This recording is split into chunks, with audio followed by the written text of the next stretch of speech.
Hello students. बच्चों start करते हैं आज हमारा सब्जेक्ट हिंदी व्याकरण। हिंदी व्याकरण में जो आपकी बुक है आधुनिक हिंदी व्याकरण एवं रचना, जिसकी लेखिका है निशा राजवंशी और पब्लिकेशन है अजंता बुक्स प्राइवेट लिमिटेड। तो बच्चों आज हम स्टार्ट करेंगे। इसमें जो फर्स्ट चैप्टर है वो है भाषा और व्याकरण। ठीक है बच्चों, तो चलिए स्टार्ट करते हैं भाषा एवं व्याकरण। जिस भाषा का हम प्रयोग करते हैं उसका अर्थ होता है वह सार्थक होती है। भाषा जितनी शुद्ध और सार्थक होगी उतनी ही सरलता से हमारे विचार दूसरे समझ सकेंगे और दूसरों के विचारों को हम समझ सकें। भाषा जब नहीं थी तब मनुष्य संकेतों द्वारा इन्हें प्रकट करता था। ये संकेत कई तरह से दिए जाते थे, इशारों से, तरह तरह के चित्र बनाकर।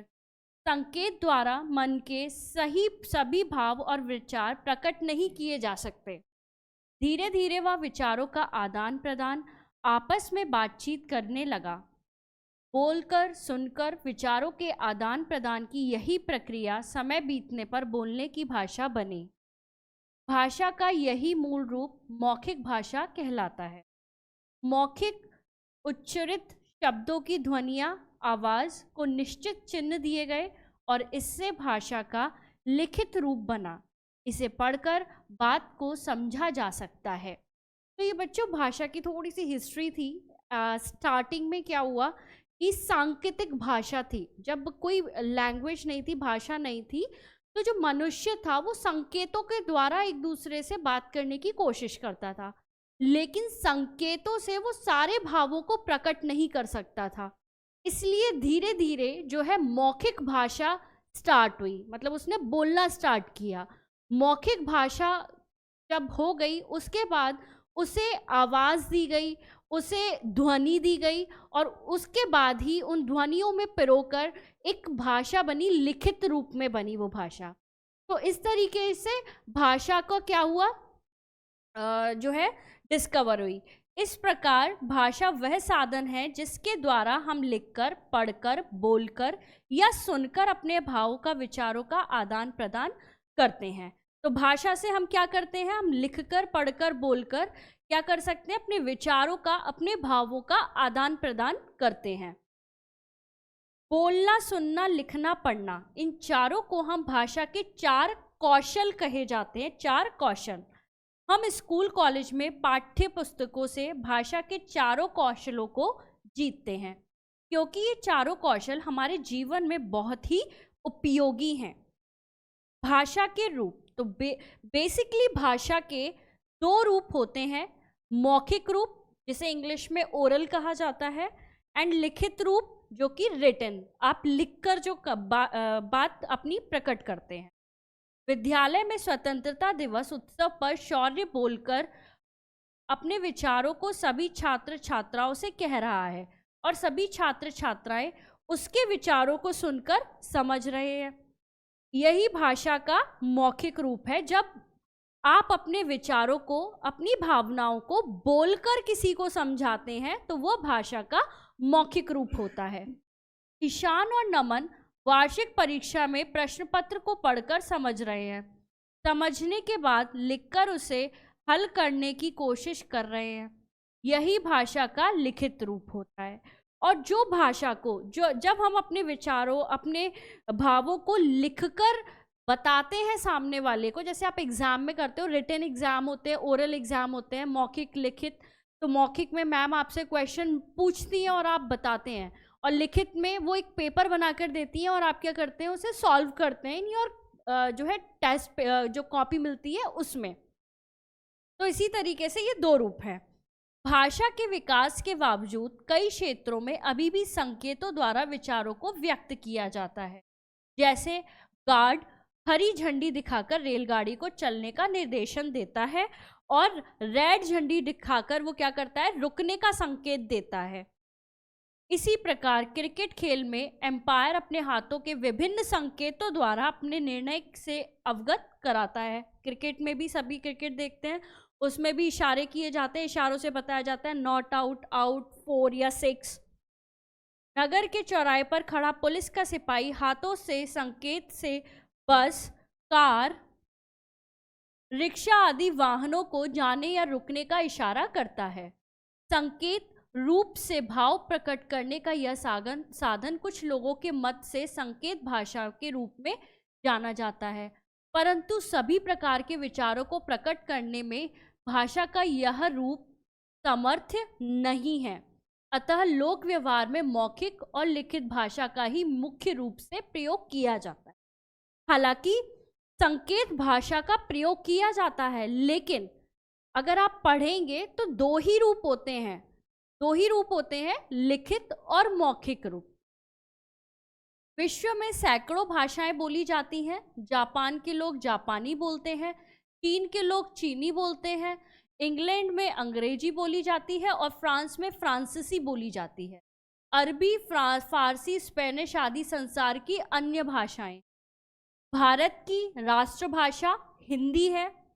भारत में भिन्न भिन्न प्रांतों में भिन्न भिन्न भाषाएं बोली जाती हैं, इसलिए भारतीय संविधान में हिंदी के अलावा असमिया, ओडिया, बांग्ला, उर्दू, गुजराती, मराठी, तेलुगु, तमिल, कन्नड़, मलयालम, कश्मीरी, पंजाबी, संस्कृत, सिंधी, नेपाली, मणिपुरी, कोंकणी, बोडो, संथाली, मैथिली, डोगरी भाषाओं को मान्यता दी गई है।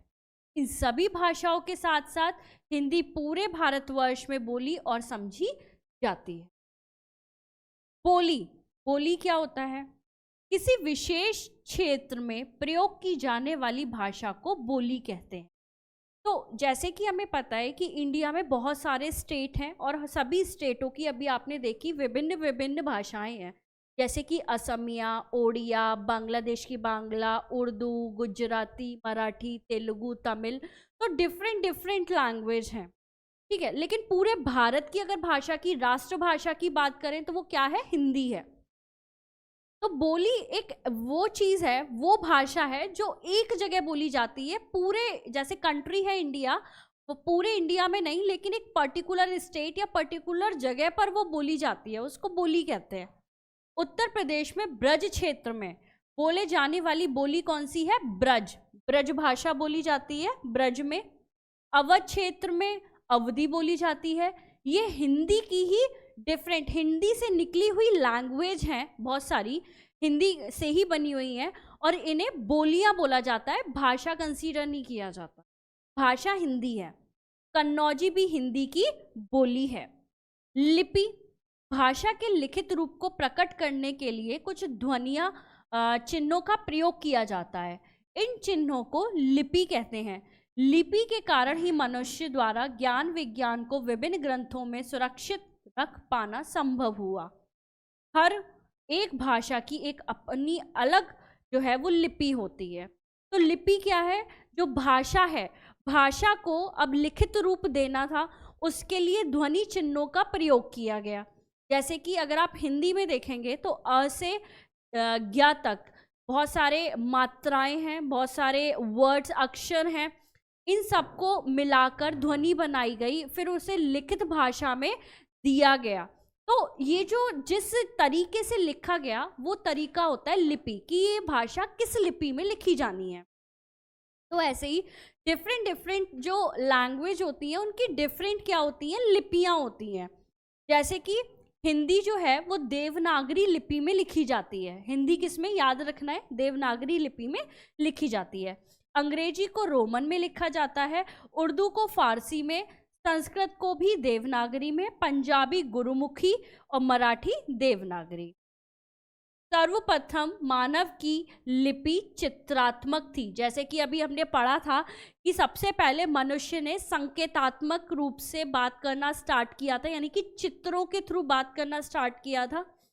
तो वो कौन सी लिपि थी? वो चित्रात्मक लिपि थी। देवनागरी, रोमन व गुरुमुखी लिपि बाईं से दाईं ओर लिखी जाती हैं। तो जो तीन लिपि हैं वो बाईं से दाईं ओर लिखी जाती हैं, जबकि फारसी लिपि यानी कि उर्दू को दाईं से बाईं ओर लिखा जाता है। नेक्स्ट इज व्याकरण। भाषा का प्रयोग करते समय उसके शुद्ध रूप का ध्यान रखना चाहिए।